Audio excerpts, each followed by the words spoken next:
Welcome to the Zip Zero podcast. Zip Zero. With your host, Shannon Griffin. Tony Moy, what's going on, my man? Nothing much. How's it going with you, man? I'm doing well, bud. Doing well. I'm super excited to have you on the podcast and get to have a little more of a conversation than talking with you at the tables at some of the cons and What's the convention? Right? What are those things again? Yeah. So how has that affected what you do? It's affected it dramatically. My basic spiel and quick story when people ask me that now is like, 2019 was actually my first year deciding to go full-time artist. Before that, I was juggling the day job, office job, flying home from a convention on Monday morning, going straight to a meeting, right? And so 2019 was the first year. I did about 20-something odd conventions, as well as a few other things along the side. But the majority of my salary, I guess, the majority of my income was conventions. That was a big part of it. And I had other plans and stuff like that, but like being what it is, I was like, okay, 2019 was a pretty solid start to my full-time artist career. And I was looking forward to 2020. I had some international shows on my schedule, for everything from London to Paris to South Africa that I was going to be heading to. And obviously we all know what happened with 2020. And so it was just like night and day, drastic. So a lot of the funds I had put aside for 2019 that I prepped and squirreled away, I ended up using a little bit of that in 2020.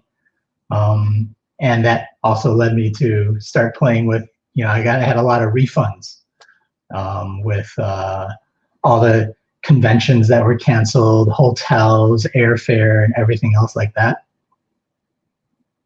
Hello? Oh, there you go. So I saw a picture for a second. I was like, wait, it's just me. No, I mean, I'm showing that beautiful face and that beautiful artwork, man. Yeah. So, and so I had all these kind of refunds, and I decided to play the stock market, and that became a little bit of a thing, and that helped me through. That made 2020 a bit more palatable, kind of learning all that stuff and helping out there. So that was the big that was a big sort of impromptu plan that kind of happened in 2020, and now it's 2021 and trying to hopefully prepare for some conventions in the last half of the year and get some projects done before then. So we'll see what goes on. Well, you started off 2020 pretty rough, didn't you? Did you not have COVID like in the beginning?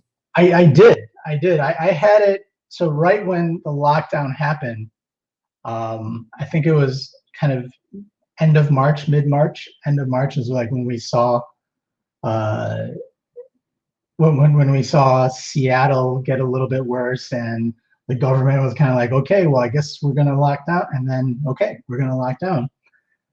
About shortly therein or something near the end of March, beginning of April, I caught COVID. It was a little bit too far away from the end of C2E2, which happened at the end of February, for it to be convention related. Mm-hmm. The nearest thing I can think of was probably when I went to vote. I did some voting, and also and I went to vote with my brother. I picked him up and drove him there, and he ended up catching it, but he ended up having a very benign version. So I'm blaming him, and so he gave it to me. And well, you were the litmus test for me. I'm like, okay, my boy Tony's got it. I'm watching You're posting videos. I'm like, this guy's miserable. Please don't die on me, man. I so I come from a family of several of doctors. My brother's a doctor. My dad's a doctor. I have cousins that are pharmacists and doctors and things like that. There's an inordinate percentage of medical careers in my Bunch family. of overachievers in your family. Sounds like I am the black sheep of the family. But no, you're an overachiever in art, man. Holy smokes. You know, geez, it's amazing. Yeah. So luckily I had people like calling me up and kind of walking me through what was going on. And I had it about as bad as you could get from not going into the hospital. One, I wasn't quite sick enough to get a test. At that time, the COVID tests were being rationed, right? And so I had a cousin who was in charge of it of COVID testing at a nearby hospital. She calls me up and goes, "What's your temperature? What's your temperature? What's your oxygenation level? All this other stuff." And she's like, "Even if you came in, your temperature's not quite high enough, and all these other things." So she's like, "I wouldn't be able to give you a COVID test. If it goes above or below these markers, come on in." And so one of them was if my blood oxygenation dropped below 90. And mine just hovered right around 90, 91, 92 for the longest time. And it was the most miserable I have ever felt in my life. It lasted about a little over 2 weeks. You had a longer case of it from what it seemed like. And I had another friend that was in California at the same time. You guys were on the same schedule. Oh yeah. And both of you were locked in a room. Yeah, I didn't really know what was happening or what was going on. Later on, I learned of things like COVID dreams. I learned that I had coughed so hard that I had damaged my lungs that I continued coughing. Yeah. For a month and a half, almost 2 months afterwards, before I had a first full day where I realized I did not cough. Oh, wow. So I didn't know exactly when it ended because I was just, if I laughed, I would cough. If you made me chuckle, I would, any erratic breathing, I would cough for the next month or two afterwards. Wow. Yeah, that was, there's a lot to like deal with, kind of coming out of that. I didn't realize how much controversy that would happen from it. But around COVID, as we all know, just that the fact that it went political and that it went beyond just a hospital like pandemic kind of a thing. I thought it was weird that some of the treatments they would ask you, they're like, so are you a Trump supporter or not? And you couldn't get certain treatments that had been proven to work. That was insane. All that stuff was really weird. And the only thing coming out of it was that I made a couple minor posts, but it was the sort of sick where I've been sick before. I rarely get super sick, but when I have, is usually like, okay, let's catch up on my Netflix, right? Let me sit, lay on the couch. What do I want to like catch up on? Did you hit up Tiger King? No, I could not even stare at my phone for more than a few minutes at a time. Oh, wow.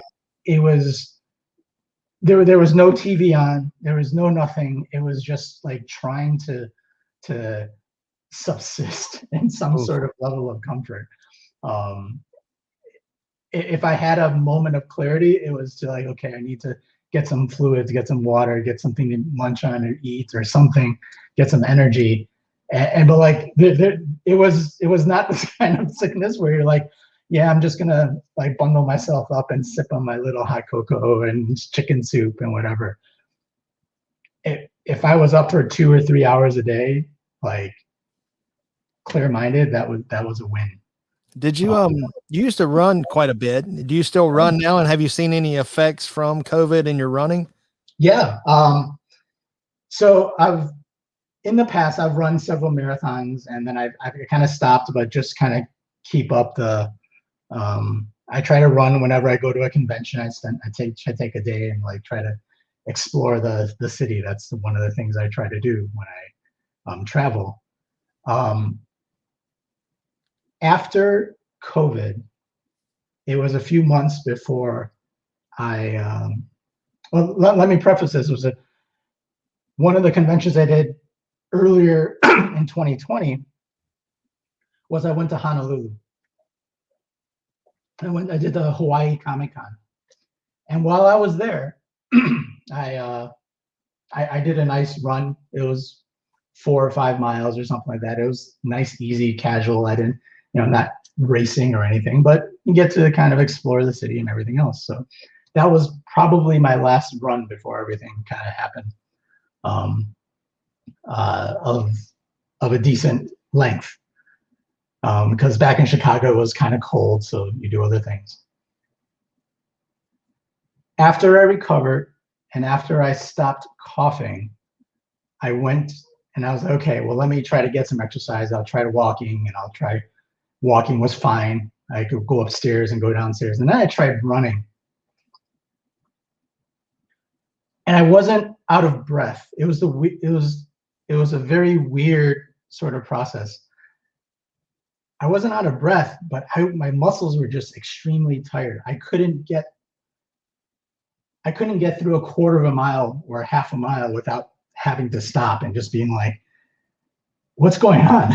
my muscles are just lethargic. And yes, you could attribute it to just kind of being stuck inside for a month or two. But it was definitely something different. It lasted for several months. It wasn't until the fall where I was able to run a mile without stopping again, which to me, that was running a mile is easy with my typical running regimen. That's I haven't run just a mile in years, but that was a big win. I think it was October or something. I managed to run a mile without my muscles feeling like they were going to quit on me. So yeah, that sounds not very fun. And it wasn't. I had a similar experience. I had meningitis and was in the hospital for a week, and my blood oxygen level, they told me, was at 50%, but from what I've read, I should have been brain dead, which may be a little problem anyway, right? Yeah. But they got me on these breathing exercises and whatnot, but it probably took 3 weeks before I felt like I had enough breathing capacity. And it probably took a solid week before I could walk to the mailbox and back without feeling like I need to have a seat. Oh yeah. Yeah. It's crazy being like taking certain things for granted, and you're like, oh, I'm never going to take this for granted again. But then all of a sudden you're like walking up the stairs and you're just like, wow, is this what it's like when you get old, or is it just, or is it something else? And luckily I have something to blame and point a finger at. I was like, no, this will be COVID. But yeah, I've heard stories of people with COVID that apparently seem to function with blood oxygenation levels super low, and it's just they're just barely right at that precipice. If they exerted themselves a little bit, they would just collapse. Did you I was laid in the hospital bed, so for the most part I wasn't moving very much anyhow. But did you, I guess it was weird running after that. I feel like I've never gotten my lung capacity back. I was never much of a distance runner either. Yeah. It's worse. Yeah, I mean, I try to keep up with a lot of the stuff that happens, and the research and stuff like that. But there's still a lot out about the after effects of COVID. Like, are you still? Well, the problem was we were doing Spartan races and we were running quite a bit, and I had plantar fasciitis, and it was unbearable. So it took about, have you had it? I have not. but like I've seen the impacts of friends who have been like you said, they're runners, and then they come down with it. I'm just like, what do you mean? Like how bad is it? How bad can it be? Kind of a thing. And then they're like no, it takes them out. It seems relatively benign, but yeah, it seems like it. I will tell you that it feels like you, especially your first 3 steps of not moving. If you're sediment, if you're not moving at all for a few hours, like, if you're at a desk and you step, it's almost like a nail going through the bottom of your foot, and it's all like a hot nail. Yeah. I stopped running, and it took about 1.5 to almost 2 years before I have not as much pain in my feet. But I'm not a small guy. I'm 6'2", 6'3", 200 and, if I slim down about there's a lot of force 30. At those steps. Yeah. And plus my feet splay quite a bit. So, okay. My foot goes from a size 11 to about a 12. So it goes like a foot, size and a half in my shoe. So that's a whole lot of stretching that as I've gotten older doesn't happen anymore. At least that's my excuse for not running anymore. I'm happy to throw that in. I'm not sure. So, and you segued that into doing some investing, right? And you got a little bit of publicity on that recently, didn't you? And what was that about? I saw some of it.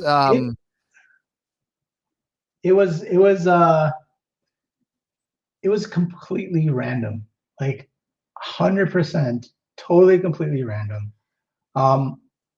So it's about GameStop, the stock that happened back in January, all this craziness with, and I can go into further detail if you want to talk about it. But in a nutshell, with the whole GameStop stock rising, I saw it as a bit of a flashback to 2008 and the sort of the financial crisis of 2008 and sort of the investment practices from then kind of rearing their heads again, especially the hedging and the shorting and stuff like that. And so initially, I learned a lot about investing over in 2020. It did help me out, and I was very I was in the black. I made some good decisions in my investments in 2020. But I was not that smart that I invested in GameStop when it was when it was low, right? Right. I had read about it, but I was like, this is crazy. This is kind of beyond me. I'm not going to invest in something I don't fully understand yet. And I did this. I realized what was happening with GameStop probably around November, December. But in January, I knew enough, and it was, to me, a very precarious scenario of Wall Street running amok again. And so I purchased a few shares in sort of a protest purchase, right? And also I have some social media presence. So I was like, well, I'll buy some shares. That way, if I speak on it in social media, I can simply say like, yes, I have some shares. I put my money where my mouth is. And I think that's something I try to make sure I understand whenever I approach social media, is just make sure I have some skin in the game. But anyway, I purchased some. It went crazy. And obviously we all know that on that notorious Friday, they stopped people from buying GameStop shares, and I kind of felt like, oh, like this is the man. They're kind of taking over and everything else like that. It's completely unfair. It felt like they were cheating. They were cheating. This is completely not right. Robin Hood and Melvin Capital and all that stuff. And so I made a piece of art. Like, one of the things I give myself as an artist is I give myself leeway. This is like, yes, I like doing all the pretty stuff, the cool looking things and everything else. That's great. But every once in a while, I try to set aside some of my art and be like, if there's something I want to say, how do I say it by being creative, not just tweeting about it, right? And so I took the logo or the mascot for Wall Street Bets, and I kind of comicified him and made him look beat up and ready to keep on going, kind of like a little bit of Captain America, I could do this all day kind of a feel. Was it this guy right here? Yeah, that guy right there, the diamond hands. And I took all the memes and I was just like, okay, let me take this, let me rockets and to the moon and diamond hands. And I was like, that seems comic. And I did that, put it on Twitch, and I popped it up on Reddit and a few other places. Didn't really think much about it, just trying to get a few extra likes and stuff like that, social media. Yeah. And then about a week after that, and I was commenting on Wall Street Bets websites and Reddits and other things like that. All of a sudden, I get a DM through Reddit. And I'm like, I don't ever get DMs through Reddit. Like, who's messaging me through Reddit? And they're like, I am a writer for Wall Street Journal. I saw what you said about how you're never going to sell these shares, even though the price was starting to go down again. And your artwork that you're doing, and wonder if you can talk and chat. I was like, okay, why not? I checked her out, and she seemed cool about it, and I was like, all right. So did an interview, and she said, yeah, you have an interesting story. We want to use you, and we're gonna put you in the article that we're going to put on in the Wall Street Journal. Like, oh, cool. And so there was me with two other guys, and I honestly thought that was it. Like, okay, this is my 5 minutes of fame. I'm in the Wall Street Journal. Never thought that me and my art would be in the Wall Street Journal of all things, right? And then I get a call from Fox News asking me to be on Fox News after that. Wait. How bad did that one hurt? I know you're probably not a fan of Fox News based on some of the conversations that we've had. I have family members that are Fox News aficionados, and they were so happy. They were so good. At first, when I said, like, yeah, I'm going to be on the news, they're like, oh, blah, blah, blah. And then I said, well, it's going to be a Fox. They're like, oh, what we're going to record it. What's going on? So I was on twice. I was on in the morning, and I was on in the evening. Fox Business in the evening, and Fox with Maria Bartiromo. And again, I thought I was like, wow, this 5 minutes turned into like 10. It was kind of crazy. Did that segue into your art being more well known? Did you get a lot more followers? And I got a lot more traffic. So a lot of cool things happened out of that. One, I was able to raise. I sold the artwork. So I put the artwork that I had, and I was like, okay, I'm gonna put it on my website. I'm gonna put it for like $1,200, which is more than what my art typically goes for. Mm-hmm. And for me, that's tongue-in-cheek. Like, that's kind of what I lost at this point, right?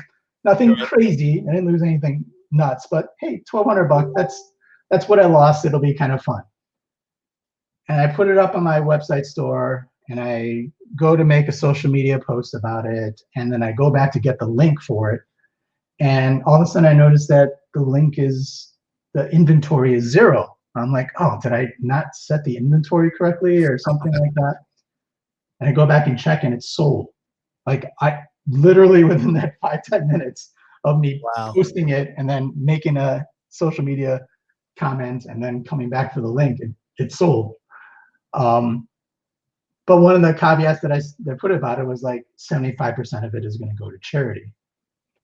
And so I was like, finance is one thing. What's the opposite of finance? And to me, it was like science. Mm-hmm. So I did it to the National Science Education Fund. and I put $900 to them. And then the guy who bought it saw my social media post where I put the $900 to this science nonprofit, and he matched it. And so in total, we raised about $2,000 like out of it. And so I'm a happy camper.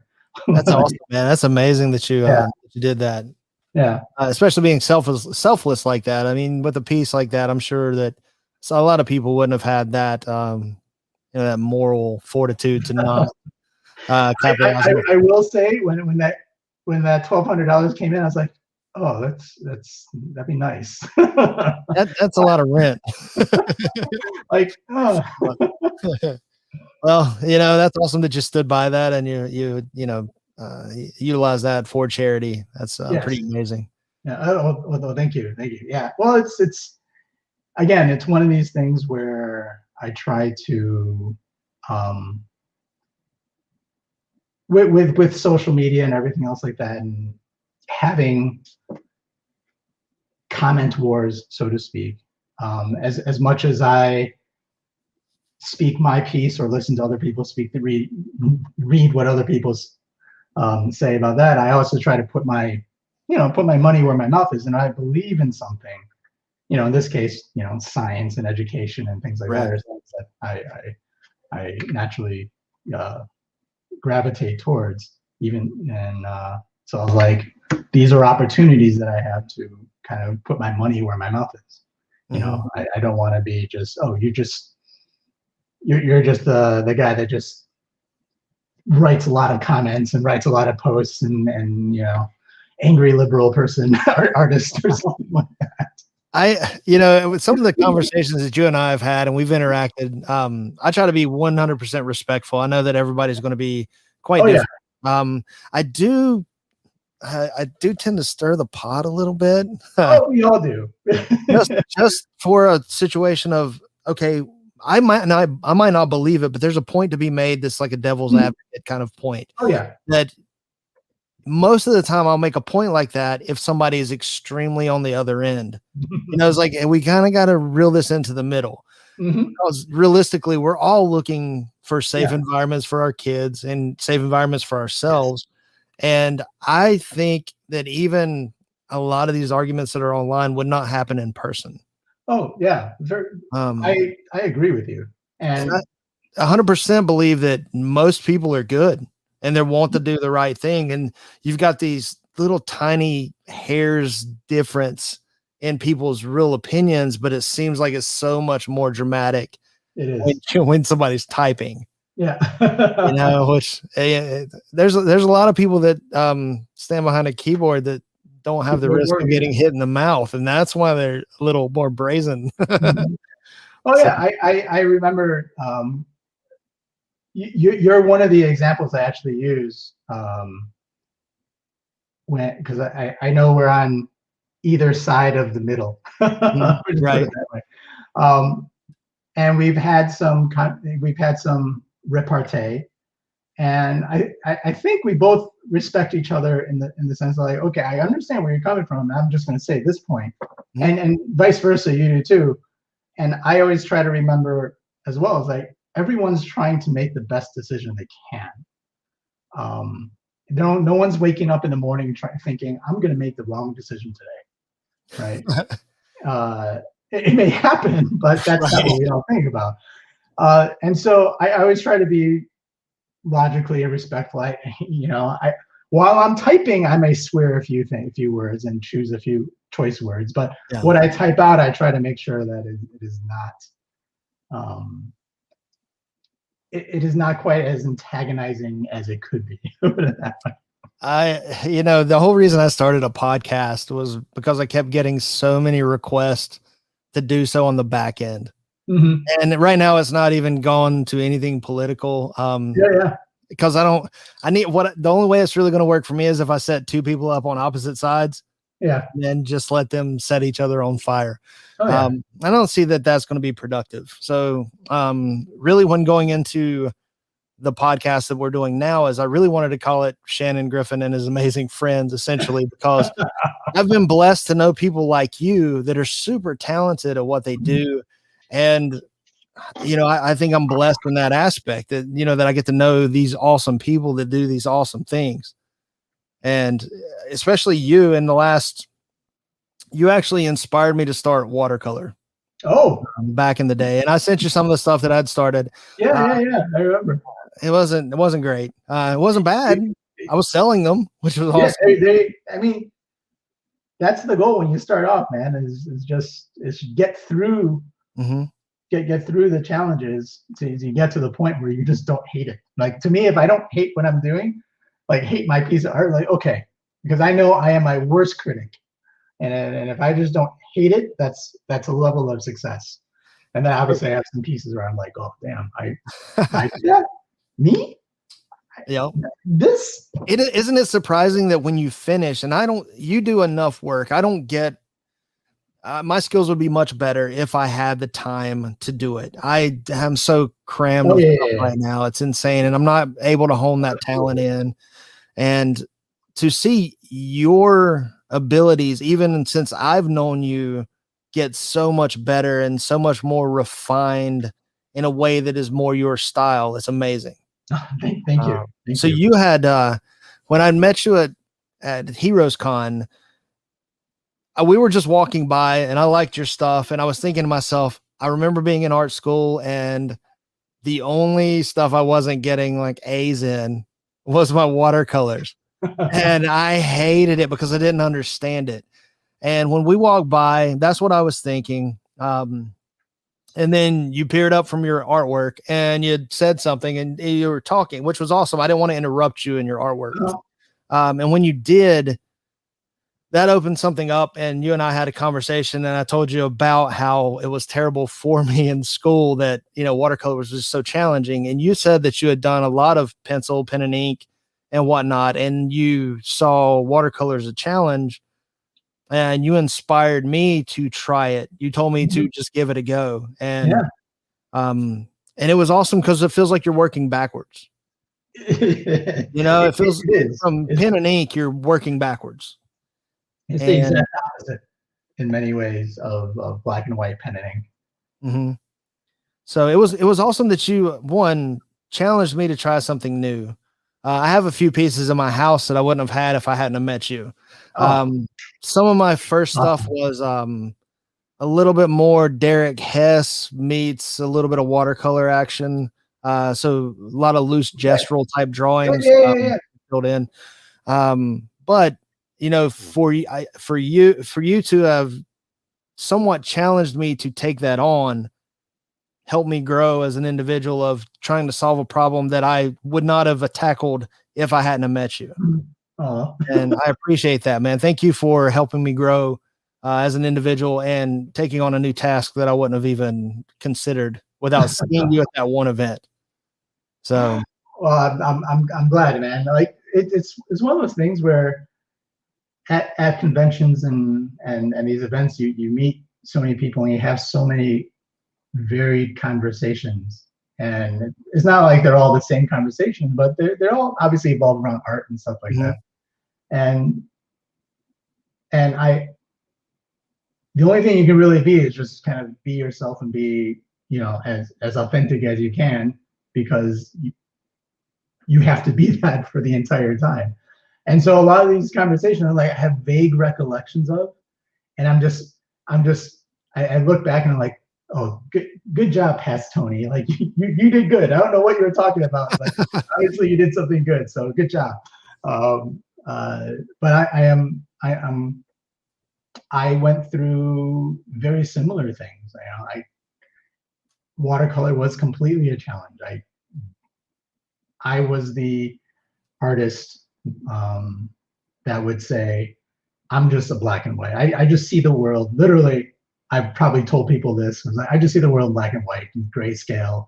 Like I don't understand color. I can't, I don't get it. Just give me lines. I see lines and edges. That's what I see. Yeah.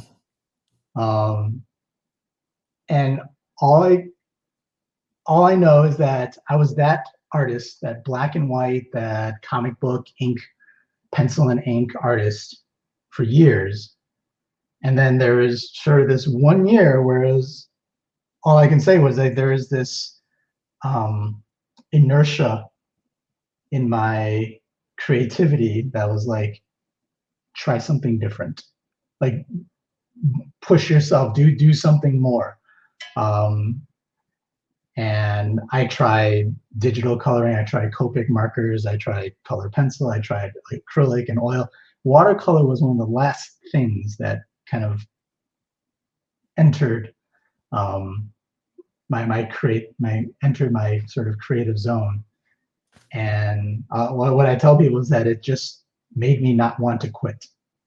Like all the other ones was just like frustrating to the point where I was like, ah, damn it, like, not, you know, I had enough of this. Let me try something else. Yeah. But watercolor just made me want like, why doesn't it work? Like this should be simple. Yeah. to that extent, right? Because watercolor was probably the first thing outside of crayons that you use when you're a kid, and so it just has this, to me, a connotation of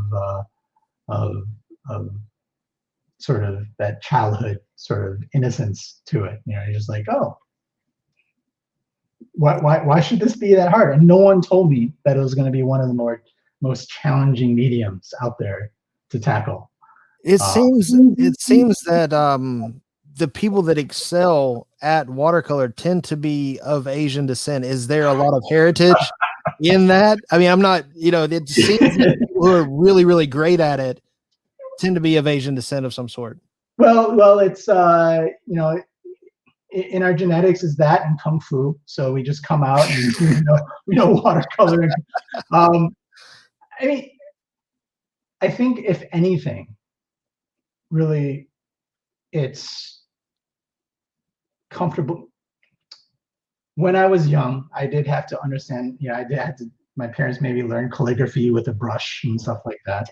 And I think sometimes it's just these small little advantages that you might get in your either childhood or extra little support or a nudge or a hand on your back that kind of push you further along than you intended to.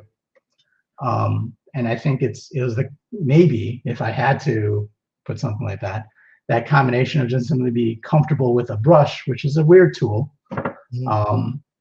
and not being afraid, and having brushes and things like that to play around with, that helps helped my learning early stages with watercolor, because I used the brushes for ink, and when I was inking in the black and white stuff, I would use brushes all the time, and so that transition from inking to brushwork wasn't one of going from pens, like a lot of people ink with just like pens and stuff like that. But I transitioned from brush and ink to brush and watercolor, and a lot of those similar techniques, understanding how much pressure, how much water or fluid or pigment is in the brush, and using the shape of the brush and all that other fun stuff. Those are small little advantages that you'll get, that I had when I first started, that didn't deter me as much as I thought it would. So maybe if I had to validate something like that. Yeah, I wasn't trying to make a broad stereotypical statement. I know all of you know kung fu, but hey, throw that in there. But just to see some of the best artists that I've seen, especially in our area, have been of Asian descent, especially with pencil. And just even look at even like a Wild Sportatio, Jim Lee in comics. Those dudes made a mark as well. I mean, there's tons of great artists out there. Oh yeah. But it seems like the elite, there's quite a few. And I didn't know if it was I don't know where the advantage would come in, if it's something that is more of a traditional thing that you get taught earlier. I mean, we get stuck with crayons and junk here. Yeah. I mean, you may have a little point. Like I said, like sometimes it's those little pats on the back, and like I think talent has much less to do with various skill sets, not just art, but a lot of things, than we would like to believe. Yes, obviously, you know, there's that small percentage, I think, where talent and hard work combine and you get Michael Jordan, right? But I think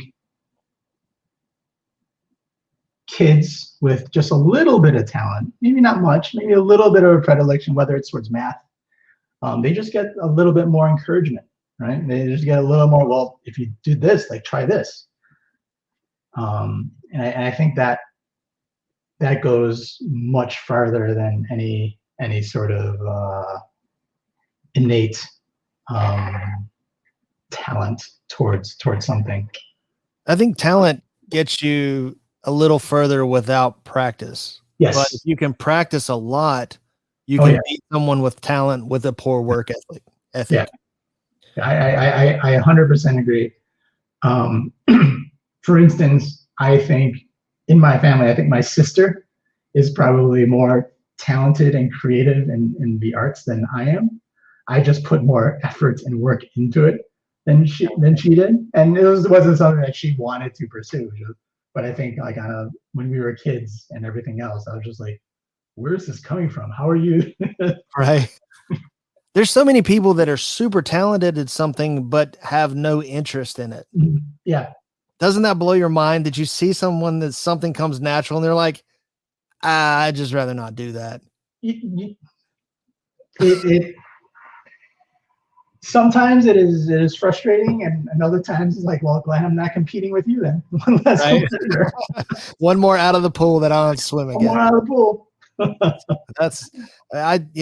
You said you didn't really understand color. I'm gonna put a picture up here, and that is amazing for someone who doesn't understand color. The color theory of this is amazing to me. You have unnatural skin tones. Realistically, none of that works. Yes. But in this picture's perfectly awesome. Same way with this. This blows my mind how you made those colors, which are completely unnatural to human skin tones, work. I cannot wrap my mind around that. And that is something, is that something that you had a challenge in the beginning, is using those types of colors for those types of artworks? Yes. So the Martin Luther, both of those actually that you showed, those were the second or third versions of that piece. The Martin Luther King one, I actually did a piece earlier that day. It kind of had the same. It wasn't quite so colorful. It did have the blues and the red and yellow kind of thing, but something was a little off about it. And one of the things that over, I guess, the more recent years is, again, I given myself like, okay, you can do something, and if you're not happy with it, just do it again. You're a full-time. I think it was when I became like a full-time artist. Like, time is not an issue anymore, Tony. Like, if you want to try something again, just go ahead and do it, and think of it as the first one as an experiment, and learn from it, and try to take one or two things from the piece you just did and learn, apply. And so that particular Martin Luther King piece was one where, in the inception of this was done during all the BLM protests that were happening in the summer of 2020, and all these things are going on. I was sick with COVID, and I was like, I'm not going to go out. I'm still recovering and everything else. Like, I'm not going to go out to these things, and not even just to look at it. And that was a piece that I did just to kind of participate online, if you will, to put that out there. And I debated how should I approach sort of the colors. Should I just do it black and white, and there's a certain something that can be said from that? Should I add, or do I do the opposite? Do I put all the colors in? Do I make them red and, like, just monotone and try? the fight and the blood, or is it, some other colors that represent something maybe more hopeful? In the end, I decided to um, do a little bit of all the colors. Yeah. And honestly, at some points in here, some of my decision-making process was simply, what color didn't I use yet, and how do I put it in here, kind of a thing. Yeah. So it wasn't all planned out from the very beginning. It was just kind of like, okay, well, I didn't use a color yet. How do I fit this in? Where does it go? I don't, and that's something in my mind. I can't wrap, my mind doesn't function that way. And to see that just amazes me. I think Thank when you. you see somebody's artwork and you don't know how they did it is way more impressive, because you've done plenty of, drawing, you've got it figured out. Yeah, right. You got the stick and ball cylinder, breakdown, the proportion of the The eyes. lighting, how that works, those exercises you've done a million times. Yeah. But to see something that your mind can't process why those choices were made is amazing. And those are the type of shots to me that it just blows my mind when I see that and the choices that you made. So I'm that's impressive to me. I love it. I love seeing your artwork. Every time you throw something up new, it seems like you've got your comprehension of light and color is getting better. Even when I thought it was amazing in the first place, it's just like, that damn Tony Moy, look at that dude. He's freaking killing it. well, thank you, because especially since 2020, we've all kind of fallen into our shells and locked in behind all these lockdowns and stuff. Sometimes I forget. I'll speak personally. I forget that I did something that is pretty cool, right? In the confines of my own little studio that I'm working on, I'm like, okay, we see the issues, or see the challenges, or see the mistakes that we've made, and put it through. Like, did I pull that pink in there? Is that too much? Is that too little? I don't know. And sometimes it's not until I put it out into the world, and you're like, all right, what do you think? And the likes pop in, and the comments, and in this case, the one-on-one feedback, which I used to get from conventions, and now I don't get anymore. I think putting your artwork out there is probably as nerve-wracking as the first time you let somebody see you naked.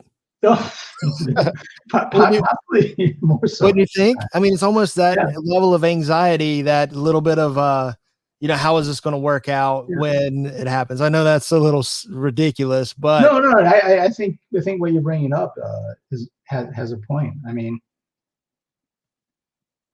as a budding creative or a budding artist, what you're told is go back to your whole practice, put your heart and soul into what you're doing, because that's art, right? You got to put a piece of yourself onto the paper, the canvas, the paint, the brushes, whatever else, and think of something uniquely.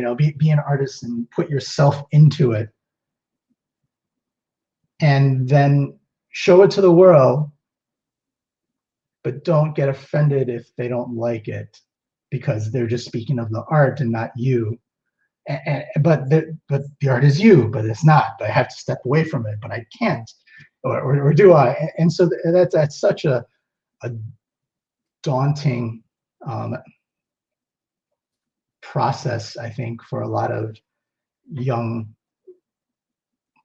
or new, I should say, not all of them are young, but like new creatives that are trying to get into the space, so to speak, right?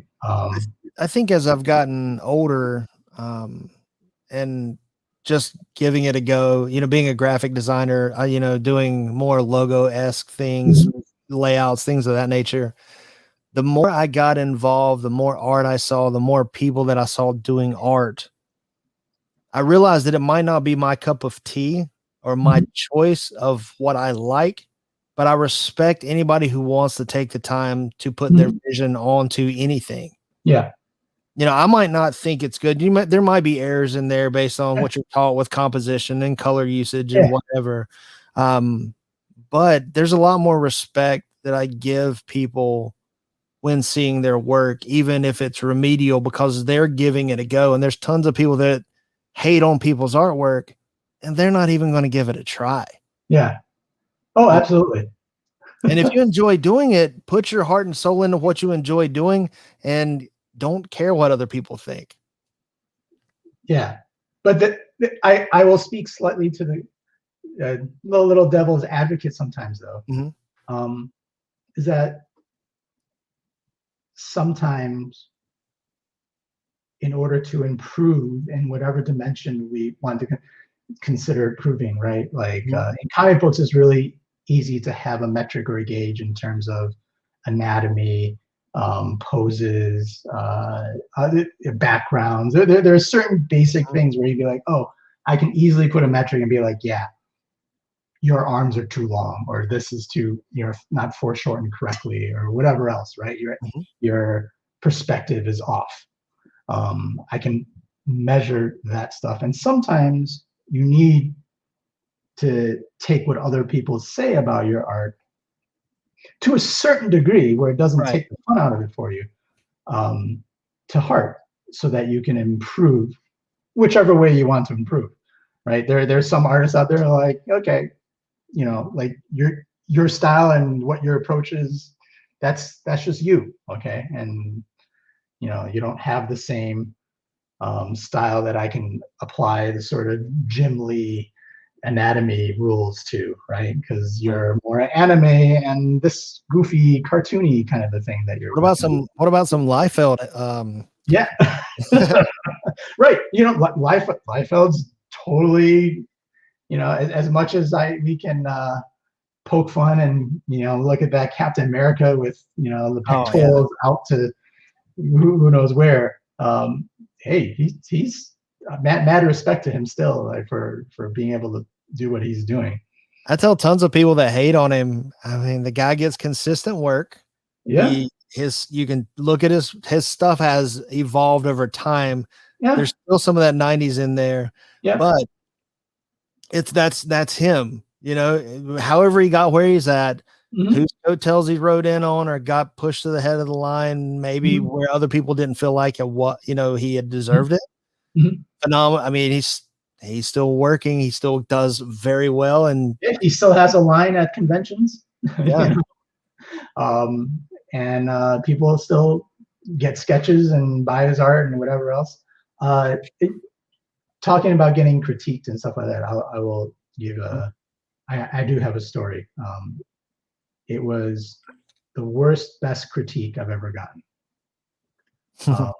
Early in my comic book career, when I was black and white pen and ink kind of, I put together some sample pages. I did a Daredevil, a Kingpin, 5-6 page sequence thing, and super proud of it. I was like, oh, this is great. I got backgrounds. I got this. I got different. I have Kingpin with his big anatomy. I have Daredevil with his athletic anatomy, and you know, I took this to a convention. I think it was Chicago. It was like a Wizard or something like that, and showed it to a few artists, and they're like, oh, okay, yeah, they gave me kind of the basic stuff. And Eric Larson was there.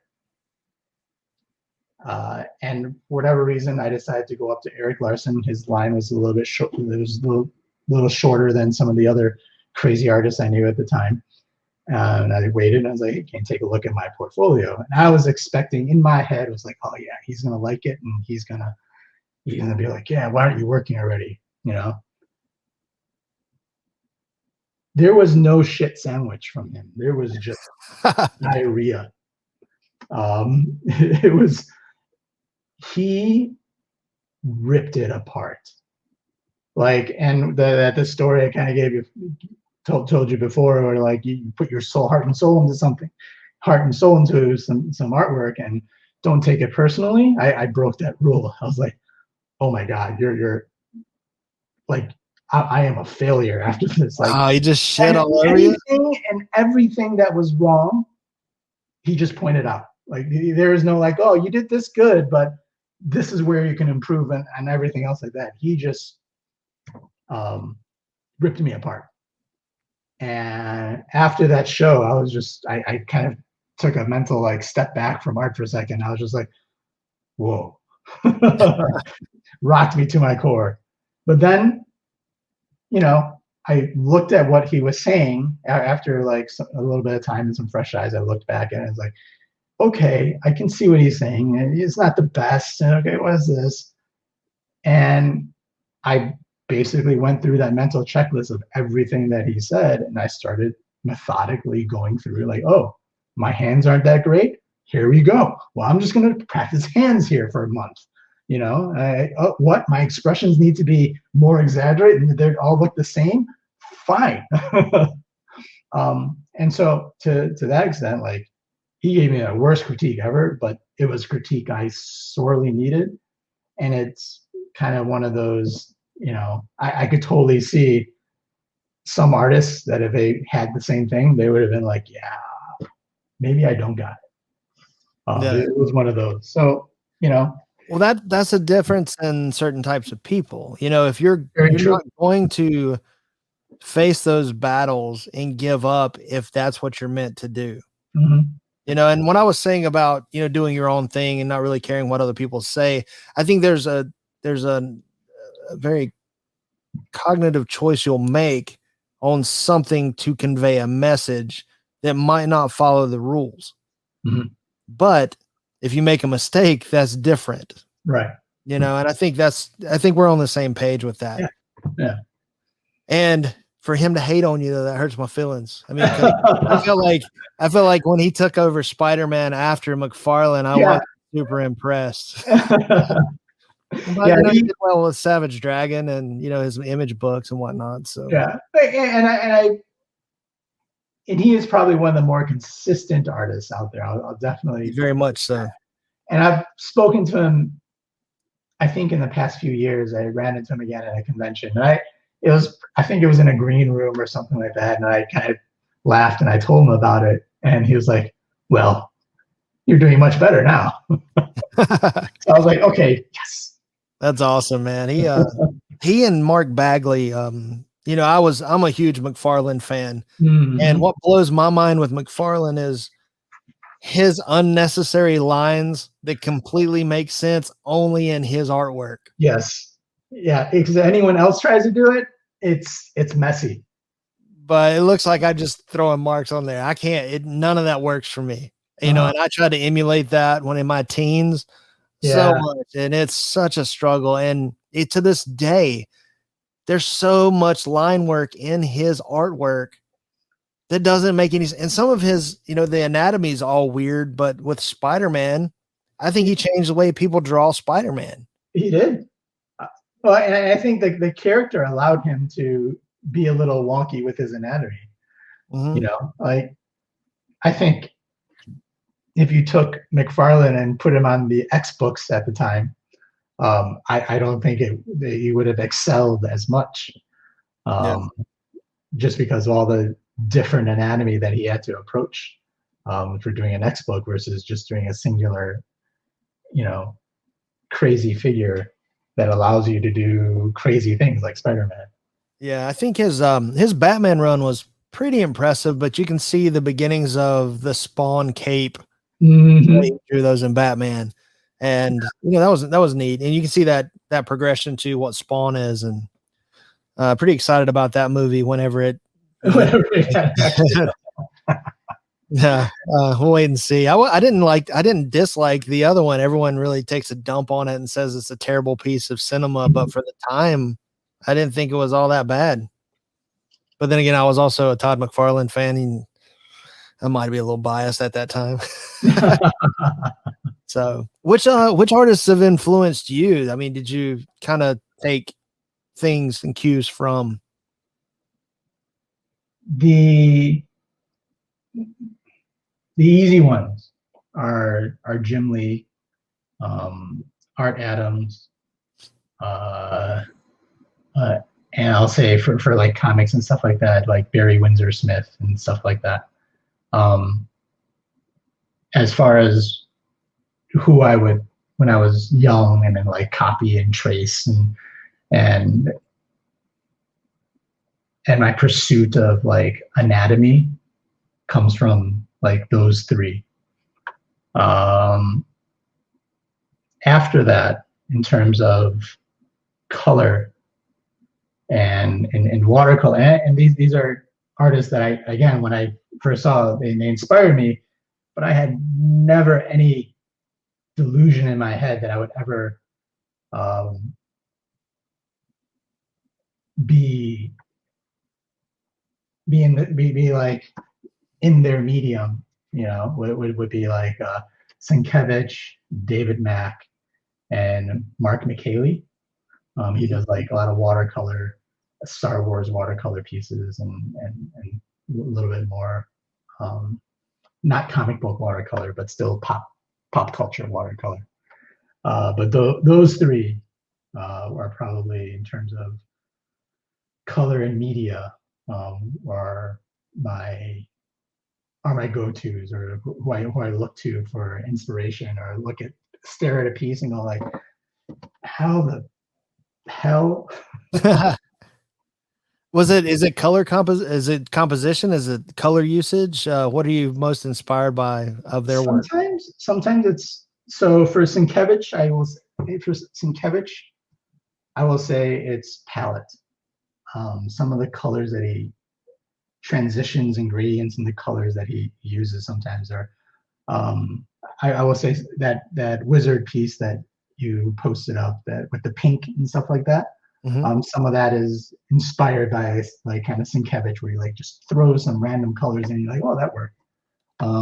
Yeah. And like the green and the yellow, and like weird things like that. So some of that is from there. I know for David Mack, it's kind of when I get a little bit more into the medium itself, the storytelling, or just kind of making it feel like watercolor.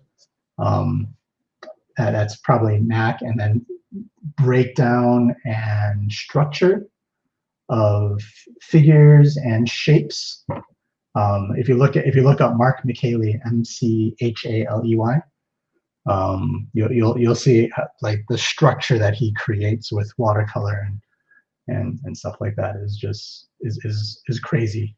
If you don't mind me stopping you for a second, I actually saw a David Mack cover while I was at the comic shop a couple years ago. And I had to look twice because I really thought it was a piece of yours, which was I still get that like randomly from other people. They'll be like, "Oh, I didn't know you did this piece. Like, I want a piece that," or they're talking on a commission, like, "I really like the piece that you did here, like this." I'm like, I don't know if I ever did that character or something like that. And like, which one was it? And I'll just be, kind of polite, and like, "Oh, this one." I'll look it up and I'll put, and I'm like, "Oh, like, thank you very much." That was actually David Mack, and yeah, I love that piece.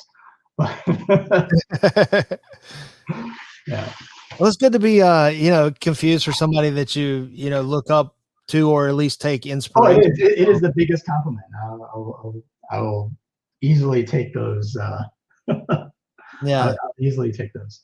And I saw it at a glance, and then after looking at it, I realized at the time it wasn't the way that you were using color and your layers and whatnot. And I was like, well, is this guy biting off my boy's style?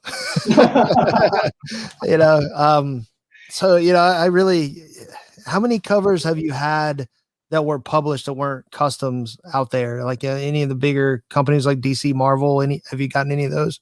I have not gotten any DC, Marvel yet. I actually haven't attempted to try to make those connections. Most of my covers, when I have done them, are more independent. I did get a chance to do a Batman Max. I saw that. Yeah, I did do a Batman Max, the Max. with Keith, and that was really cool to be able to meet him too. Sam Keith had that crazy ink splatter, super rough brush. Yeah, he is another one that just creates out of sheer like whatever that soul of that creation part of your soul is. Like he just taps directly into that and just regurgitates it out into whatever medium it is the crayon or ink or line or shape or watercolor, whatever. Yeah. Like, yeah, that's just kind of crazy stuff. He and Mark Texiera were guys that impressed me with a completely different style in the 90s than what the Big Pouch, Super Muscle, so much line work. They were so unique during that period. And it just, I like, again, it's one of those things that impresses me because I don't know how they come up with that or why their brain works that way. So it's amazing. Yeah, it's so like Texera's stuff is just so organic and fluid as opposed to like a lot of other artists. You can see the mathematical decisions that they use to like kind of put something together. Like, oh, there's a shadow here, so I'll do this. But it just like Texera, when you see the pencils on like Ghost Rider, you're just like, you're not drawing an anatomical skull like like some artists would approach and like, okay, there's an anatomical skull, I'm gonna draw and paint this or whatever.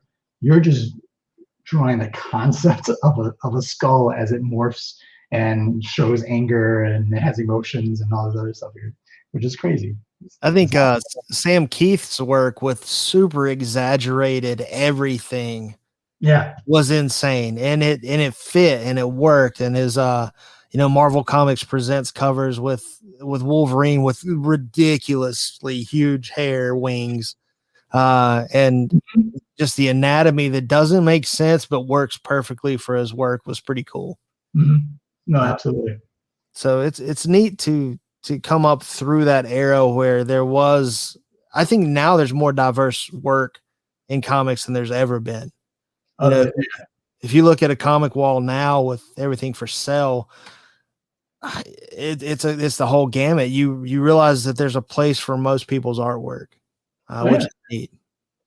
All the mediums have slowly like merged. Before it just used to be, a handful of artists that would do something other than black and white pen and ink kind of stuff, and now there's this renaissance, you can say, of exploration. Where not everything needs to be perfect anatomy or hyper detailed or hyper realistic. It goes all over the place now, and I think that's great. What the piece that you have up here, what is that one? This was my attempt at, oh, is that too much? This was my attempt at, there we go, Bride of Frankenstein. I know it's on Halloween, but decided to do it anyways. And again, this is one of those pieces where I didn't intend it to be so colorful, but it kind of ended up that way. Not sure how. But you say that it's colorful, but I think it's within the palette. I mean, you usually would think of Frankenstein as being green, and then the purple, not the white down her beehive hairdo there. I mean, I think it works great. It's pretty awesome, man. I like it. Thank you. It was one of the things I do too.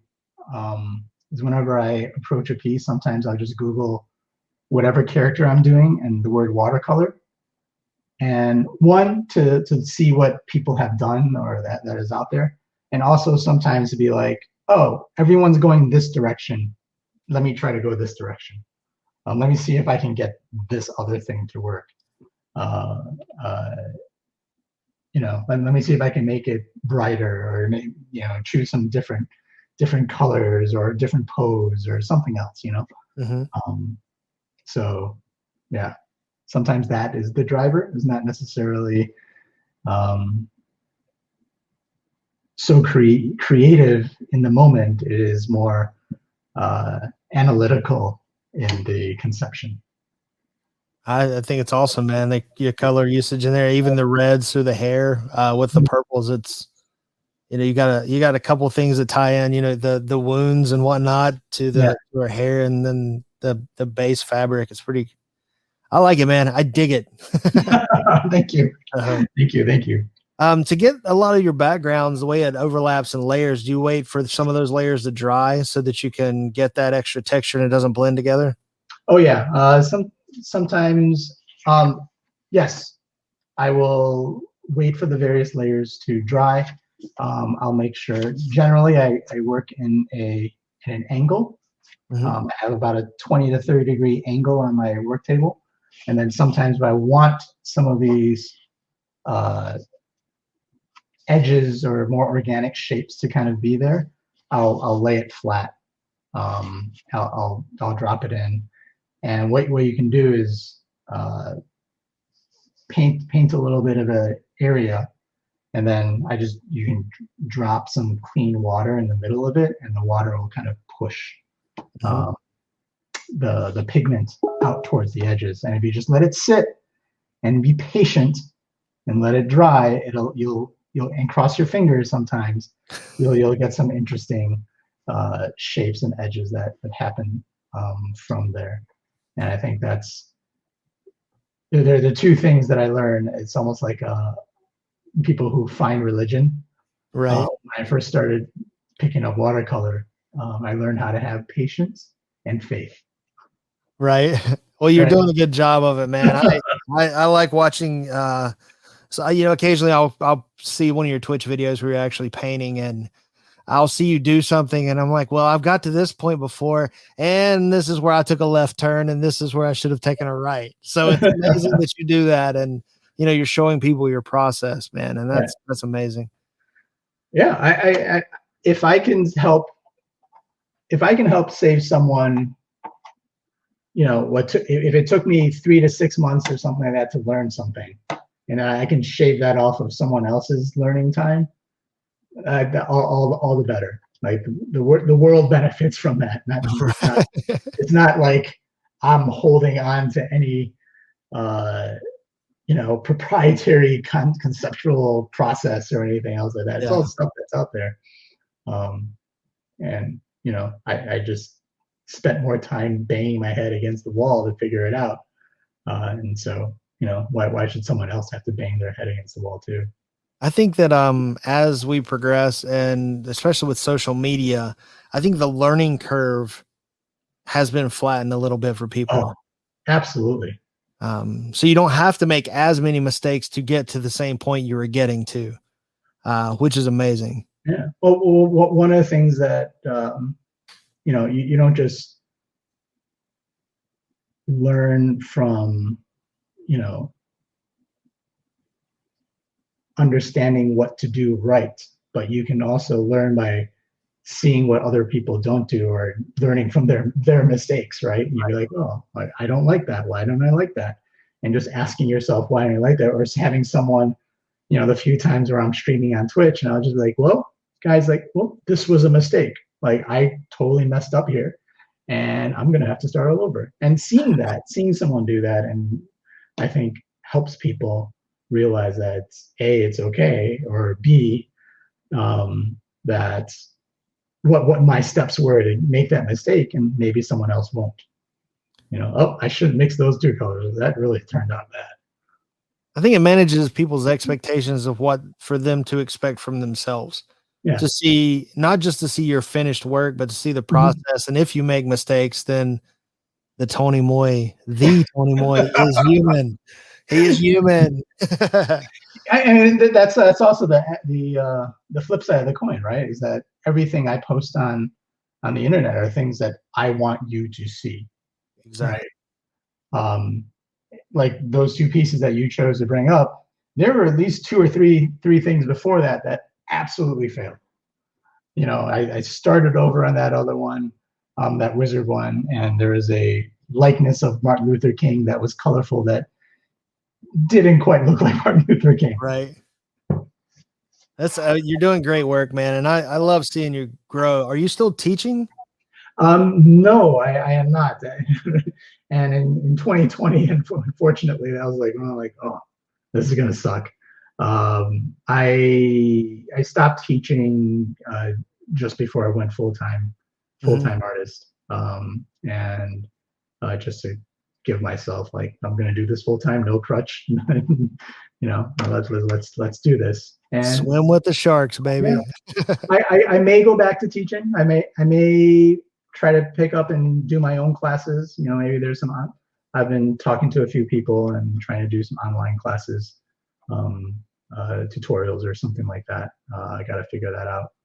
But those are all possibilities. I do enjoy the um, the back and forth and process of teaching and helping someone um, be better. Yeah, I teach wakeboard lessons to people. Mm. I was a Oh, nice. decent wakeboarder. I Yeah. even being a bigger guy, I could do flips and things. I was sponsored. Oh, All very, that. very cool. But I tell people my way of teaching is there's 1,000 things that are going on in the middle of a flip, Mm-hmm. and you can't focus on those 1,000 things. You got to focus on a few things.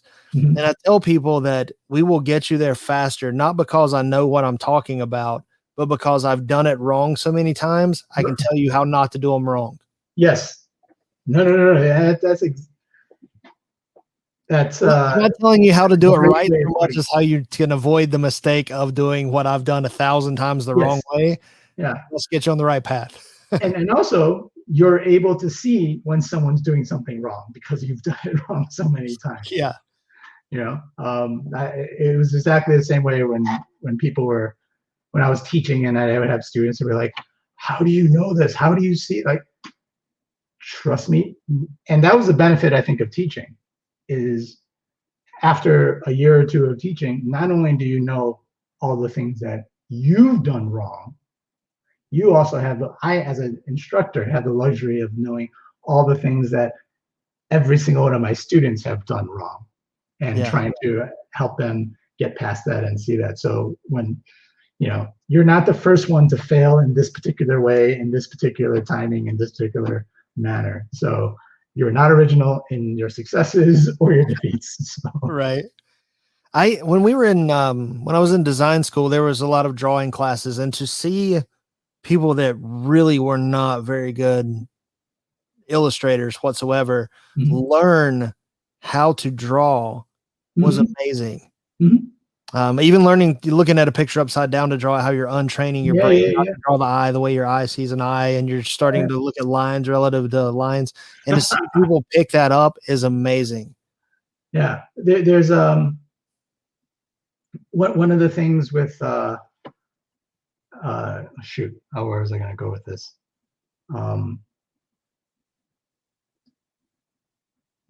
I think I just blanked out. I had a little tangent for a moment, and I just. It is 4:20. Did you spark up earlier? No, but that would. I mean, I should say yes, and then that way I can. Right. That'll be an adequate excuse, right? Yeah. We'll just say yes for the moment. Right. Well, man, I appreciate you taking the time and explaining your journey and showing some of your artwork and your processes, man. I feel blessed, one, to know you and for you to take time to talk to me here and to set me off on a challenge that I don't do as much anymore, but it did open up my idea of trying to figure something else out. I will revisit when I have more time. Yeah, it leads to other things, right? For me, watercolor ended up being a major destination. For some people, it's just a momentary stop on a larger journey to something else. Yeah. I never thought I was going to be a teacher or an instructor, and I just kind of fell into it. But it turns out that a lot of those skills that I learned there, I applied to, made it easier when I started streaming on Twitch, or when I started going in a convention and being in front of lots of people and doing panels or whatever else. Like all that stuff kind of made it easier for me. but you never know what something will lead to and will help you get to later on in life. Yeah, I feel blessed that I actually ran into you. And you actually, Small world, right? yeah. What's crazy is you, not so much the watercolor was that significant of my progress as an artist, but it caused me to solve problems differently. Right. Oh, that was the biggest thing for me too. Like I had to figure out how to problem solve creatively all over again. And it's neat. I mean, if you can open your, your mind up to go from a different direction, you seem a little less stoppable, Oh yeah. Yeah. It's everyone's always telling you to think outside the box, but you know, if you always draw literally, if you always draw the box the same way, then it's just, you get stuck in a process. But then if you're asked to create the box with watercolor, you're like, oh wait, this is a whole different set of challenges that come with it. I found that really limiting your capabilities from what you're used to where it's almost you can't fall back into those ruts that you've been in. If you like, I've thought of doing some paintings here upcoming to where I only hold the back end of the brush, so I can't get closer and more refined and just real loose, and then try to see where that eventually develops. And if it makes, when I try something with more control, easier at that time, kind of handicapping yourself to work in a different way. Oh, Have you done anything like that? Yeah, there's tons of challenges like that I give myself where sometimes it's, hey, I'm going to use these colors that I don't often use because they're just sitting on my palette, or I have these, or I'll try to stay with a larger brush for longer. I'll try to fight that urge to be like, okay, now I want to go in with a smaller brush. Like, no, let me stick with this larger brush for a longer period of time. And then it's also when I think I've made a mistake, like, oh, I didn't mean to do, oh no, that's not turning out how I meant it to, is also to keep going a little bit longer before I acquiesce to restarting or doing something more drastic to it, so there are lots of these little challenges along the way, and I stopped seeing them as a process. I started seeing them as processes that if I just change the dials on, I can end up with an entirely different approach to a piece, or a different piece than I envisioned in my head. Well, your journey has inspired my journey. And that's one of the reasons I really wanted to spend some time and have a conversation with you, let you know that even though we haven't really hung out a lot, that one interaction, then our online interactions of, have challenged me to think of other things in different ways. And you've helped me grow as an individual. And I really feel blessed to have that in my life. Thank you. That means more to me than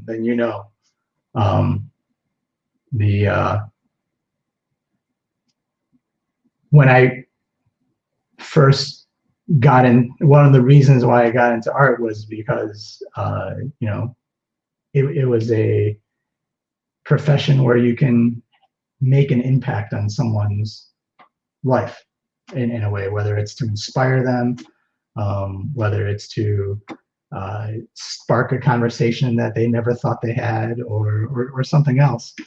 And hearing you voice something that to me is very important to me in my approach to life, and why I chose to go full-time artist and pursue this means a lot. So thank you. Yes, sir. Well, brother, it was good talking to you. I'm going to keep following you. How can people follow your work? Yeah, you can follow me on Instagram at Tony_Moy. And I'm on Twitch at twitch.tv/Tony_Moy. And if you look at either of my profiles in either of those places, you'll see a link tree, and you'll have all my things from TikTok to Facebook to various my Fox News interview and things like that, and links there. Awesome. I'll link everything in the base of the description down here, so when people view this, they'll be able to click through to you. Okay. I don't think you'll get as much traction as the Wall Street Journal and some of this. We're still a startup here, but I appreciate you taking the time to talk with me, man. I feel blessed to know you, and thank you for what you've added to my life and the challenges. Thank you. Thank you, Shen. Yes, sir. Well, let's get out of here, man. Let's get some rest, and all right. We'll talk to you soon, buddy. Yeah, sounds good. Take care. All right.